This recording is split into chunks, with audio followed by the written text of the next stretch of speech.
Good morning students. இன்னைக்கு பாருங்க 10th science question paper வந்து உங்களுக்கு நான் பாடசாலையிலேருந்து டவுன்லோட் பண்ணி காமிச்சிட்டு இருக்கிறேன். இதில் பாருங்க 10th சயின்ஸில் வந்து பாருங்க இந்த கொஷின் அதுவும் ப்ரீவியஸ் இயர்ஸ் கொஸ்டின் தான் இதுவும். பாருங்க 2023 போட்டிருக்காங்களா? இதில் வந்து பேட்டர்ன் என்ன கொடுத்துருக்காங்கன்னு பாருங்க. 1 மார்க் வந்து 8 1 மார்க்ஸ் கொடுத்துருக்காங்க. 2 மார்க்ஸ் வந்து பாருங்க 6 2 மார்க் வந்து அட்டன் பண்ண சொல்லிக்கிறாங்க. சரியாடா? இதில் வந்து பாருங்க கொஸ்டின் நம்பர் 15 வந்து பாருங்க கம்பல்சரியா இருக்கு.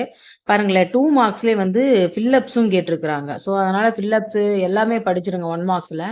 ஓகே பாப்பா. அடுத்து வந்து பாருங்களேன் 2 மார்க்ஸ்ல வந்து பாருங்க மேத்ஸ் த ஃபாலோயிங்கும் கேட்டிருக்கிறாங்க. சரி, இதில் 4 மார்க்கில் மேத்ஸ் த ஃபாலோயிங் கேட்டிருக்காங்க. ஸோ 4 மார்க் கேட்டிருக்காங்க. 2 7 மார்க் கொஷின்ஸ் கேட்டிருக்காங்க. எப்பவுமே உங்களுக்கு எதியா சாய்ஸ் தானே வருது. அதனால வந்து பாருங்க ஃபுல்லாகவே படிச்சிருங்க. சரியாப்பா? ஸோ இந்த வீடியோ உங்களுக்கு பிடிச்சிருக்கு அப்படின்னா லைக் பண்ணுங்க, சப்ஸ்கிரைப் பண்ணுங்க. நன்றி.